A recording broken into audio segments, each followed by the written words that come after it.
Hands open. Kimmy Sok is Jong gone, Jones, and the guys. chance to XP, that Badang that has been so popular for so many teams, is also still on the field. But they go for the ZTN, locking in Pick Me High right away.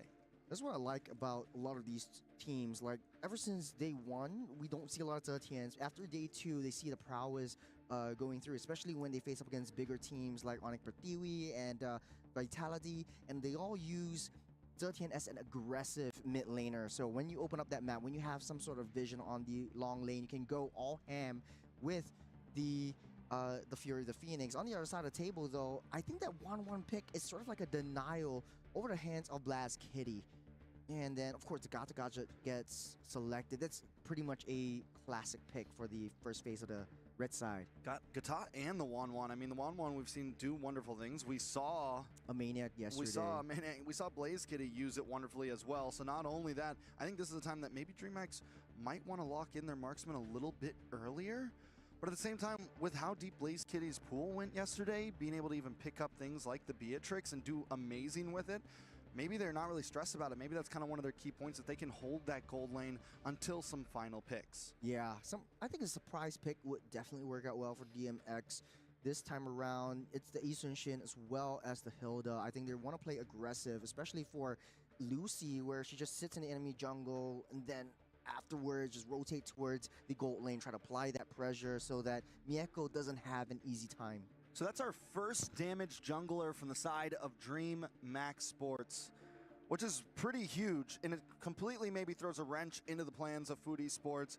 If you've been studying DreamAX girls for the past couple days, if maybe your scrims haven't been as deep, I don't know what DMX has been choosing in their scrims, but what we've been seeing is utility junglers, and this is going to be a completely different play style for the DreamAX girls. Not only a damage burst jungler, right, for DMX, but also a lot of vision play coming in from DMX. You got the Fear of the Phoenix, you got the Mountain Shocker from the Eastern Shin, so nowhere is safe for FUT Esports. You walk into a brush, you get a Mountain Shocker in your face. You walk into the river and you get a Fear of the Phoenix chasing at you. And I think for FUT Esports, they understand that. And I think it's more of the objective plays, the more of the calculated rotations coming in from DreamAX girls that you want to achieve. Now, going on to the second phase of the ban, starting things off, FUT Esports will ban out that Irithel. Don't want to deal with a traditional front to back and sort of like get a winning lane for Mieko. On the other side of the table, that's DreamAX girls banning out the Phobius. I mean, and with the Irithel being banned out as well from FUT Esports, now do they just hone down more into that gold lane, get rid of things that maybe they think could be a problem, maybe take out the Granger here, someone that could snipe down onto the Farza? Moskov has also been a popular pick for a lot of teams. They go for the Basha, which could have been a roam pickup, I guess, for DreamAX girls. Yeah. Last ban for the side of DMX, going to be the Fredrin. So limiting down onto the jungle as well for FUT. I think that's a smart move. Banning out the Fredrin means that Mieko doesn't have an easy time getting that weakness points, because you do need sort of like a rock-solid wall in front of you, and throw out all your skills. Make sure that you hit all 3 points, and then pop that crossbow tank, chase down your opponents. On the other hand, on the other side though, FUT Esports banning out heroes that are a threat to the Farsa. You want to be able to get Zendaya positioned in such a way that it creates that space, create that zone where you want to engage. And right now for DreamAX girls, they don't really have a lot of flank potential. FUT Esports responds with a Suyo, very, very sneaky play, very sneaky hero, if you ask me. I mean, Suyo's been something that we have seen them play before. They actually picked it up against Onyx Pertiwi.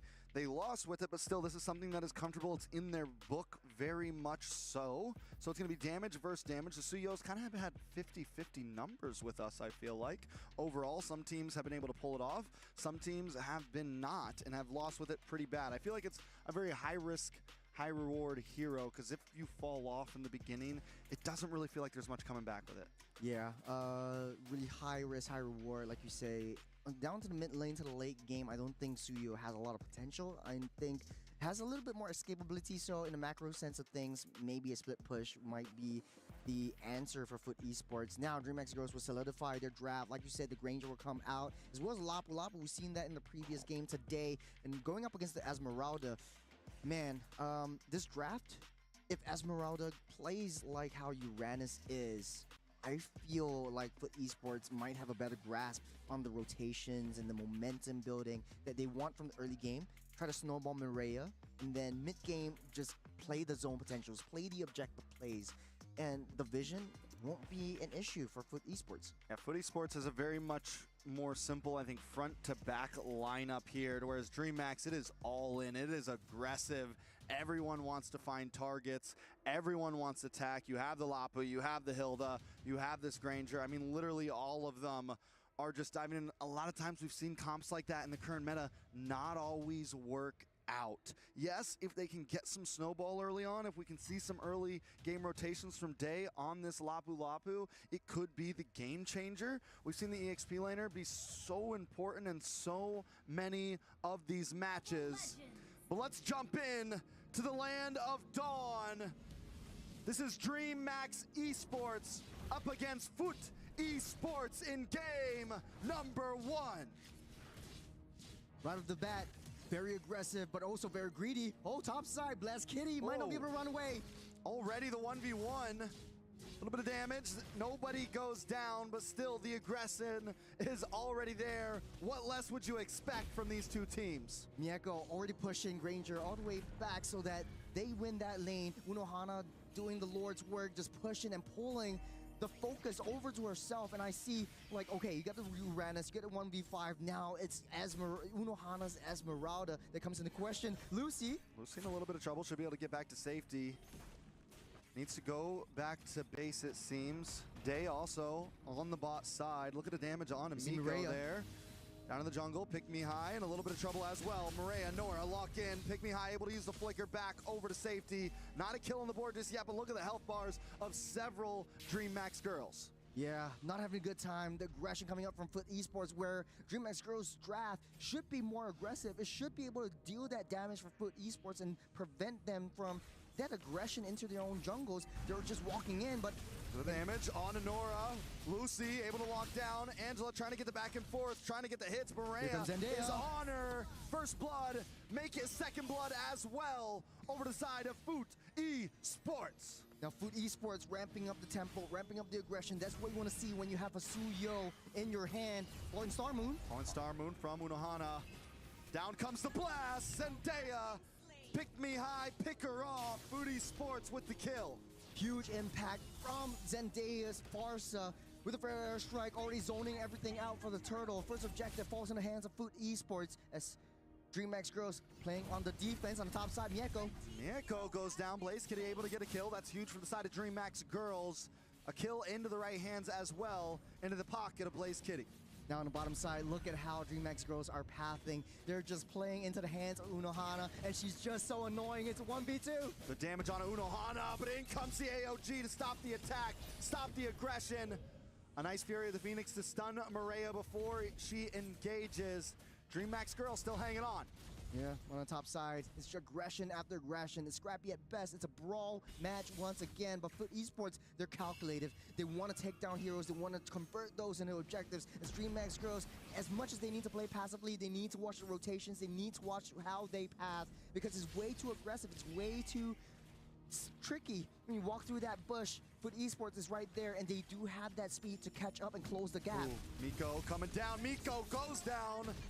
Blaze Kitty able to get the kill once again. Feathered Airstrike does come down on Lucy. Lucy able to lock on to Nora. Nora now in a little bit of trouble. Pick Me High. Angelus, everyone there as FUT Esports is forced back under the tower. DreamAX Girls on the aggressive side this time. Good counter on the bottom side. Unohana will keep herself busy with Day, but nice rotations coming up from DreamAX Girls. One person falls, the rest will follow, and Goon Squad comes in. Maria just shooting arrows to stop DreamAX Girls from their approach, trying to save that T1 up top side. Maria able to lock on, and comes the AOG trying to block him off. Nora gets behind Blaze Kitty. Blaze Kitty does get taunted up. Miko look for the weakness points, but Maria let's not get the kill. Angelus taking out Zendaya. FUT Esports picking him off left and right. Fury of the Phoenix does come down, but there's no escape for Pick Me High. 3 members down. On the side of the DreamAX Girls, FUT Esports is on a roll. Nice consolation prize. Mieko falls 2 times, but they counter re-engage. 6 kills to 2. FUT Esports on the upper hand. Day can't seem to master rotation of Unohana. Nora. Lucy is able to take out Nora, but Lucy might just pay the price for that. Crossbow tank does go off, then locks on to Day. Day now in a little bit of trouble as well. Bravest fighter able to flicker back, but the Venom Airstrike comes down, and it's a killing spree over to Zendaya. 2 more members down for DreamAX Girls. DMX are just forcing every single team fights, but for Esports, they have their eyes on the prize. The map is theirs. DMX, they're losing control of the map. Look at how far Unohana is rotating, and look at how fast she's pushing that tempo. The Lapu Lapu doesn't even know that Esmeralda is still up there. She's moving down the bottom side, and they already have that early game lane swap. FUT Esports might have an advantage over the funneling effect onto the Wanwan. So Wanwan definitely will get the power spike much faster. Yeah, nice lane swap for the side of FUT Esports. Turtle's going to be up in about 78 seconds. It's almost a 4K gold lead over to the team from Turkey A. What does DreamAX girls do at this point? Yeah, this is not what you want to do when you're Zetian. You have to fear the Phoenix. Just to give some information, Unohana will prance out of that save. It's a 1v2, but it's Unohana, baby. She comes in back in with the Forward Star Moon. Unohana should be okay. When we saw that goal, oh, wait a second, down to the mid, Pick Me High taken out. Zendaya, the unstoppable right now, just 5-0-2. It's not over yet, blast from all around. Lucy trying to keep vision, trying to get away, trying to do something. Blaze Kitty, a bit of a bad spot right now. Trying to look for a wraparound. 5 members sit on the top side, pushing DreamAX girls away. T1 bot, decimated. T1 mid, demolished. FUT Esports is just pummeling over, walking over DMX. DMX trying to look for a wraparound once again. Further airstrike will start things off. And I mean, Blaze Kitty and Pick Me High can't do anything about that right now. The distancing from the Farza is just too much. Pick Me High does take a shot to the face, tries to force the flicker back. Gonna go down here. Day does come in with a Bravest Spider, able to get stunned on Amiko. Blaze Kitty comes in, fires a Destinata, but still unable to get the kill. Lucy goes down. Blaze Kitty forces a dash back, forces to use a flicker, and now Day's in trouble as well. Dashes away, takes a shot to the face, but survives with a sliver of health. But at the price of a tower, at the price of the mid tier 2.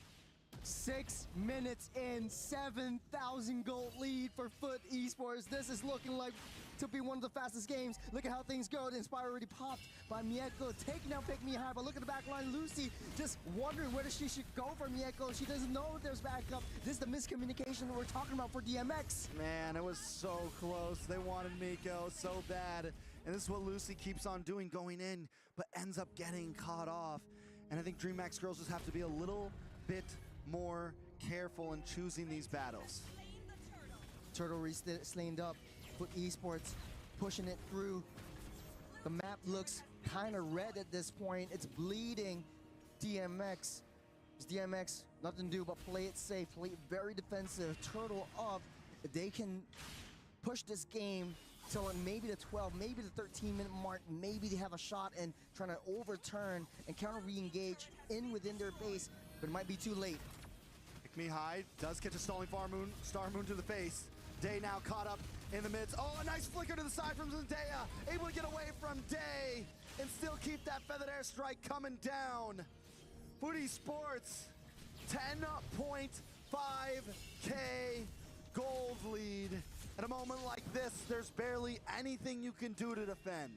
Unohana just dancing circles around DMX. FUT Esports, they're showing what Turkey is made of. As DMX playing on the back foot, T3 mid already dropped. FUT Esports not giving them any space to breathe right now. Towers are dropping. No Lord, no problem. Unohana jumps in. Falling Star Moon, able to connect. A little bit of damage on Amiko there. Unohana in a bad spot, able to dash back. Angelus trying to close in. And she's back to full health. That's going to be a close call. DreamAX girls still able to defend. Yeah, this Esmeralda is just so annoying. Just jumps in whenever she wants. And Pick Me High's ultimate, there's no problem at all. Just talk about vision play. It doesn't matter where FUT Esports is. DMX just can't leave their home. Yeah, I mean, at this point, FUT Esports has just got them in the chokehold. Leo mentioned it earlier. We got triangles. We got all kinds of stuff going on right now. We got different shapes. Just flying through. And speaking of flying, Zendaya 5-0-3 on this Farsa. Basically, 3 members of FUT Esports having a perfect game. It's all the crucial members of FUT Esports. If you're a FUT fan out there, you should be happy. First Lord going in the hands of FUT Esports. Doesn't look like DMX will try to even touch it unless Mountain Shocker or a Fear of the Phoenix would land the last hit. But it's really tight. I mean, they do have both of them, right? They have They just drop them both at the same exact time. That's the plan. They're just waiting. They know. They're waiting. Man, that's a throwback. BDL. VDL Yeah. logo. That's it. Good lord for the side of FUT Esports. It's looking like trouble for the side of DreamAX girls. Smart move, smart move. They know if they blitz that Lord down, if a Fear of the Phoenix comes down onto all of them, it will wreak havoc. DreamAX girls can come back and steal that Lord. So really, really smart call by FUT Esports. All right, so where does DreamAX girls go from here? We stay in the base, we turtle up, we pray for defense, we do whatever we can to try to survive the onslaught. Now, on the back foot once again, not a lot of wave clear, vision play doesn't matter. Angelise down low, just playing so far back, 0-4 and 0, that killing spree doesn't even matter. Unohana just freely dancing circles, dancing squares, dancing triangles, whatever shape it is around DMX, and the damage is just way too much for DMX to bear. All right, Lord marching down the mid side. Feathered Airstrike does come down, letting FUT Esports into the base to take down this bottom base tower. Unohana looking for a target. Miko dancing around, and it comes in. AOG! A huge knockup and a huge takeout. The foot has been dropped on DreamAX girls. Game number 1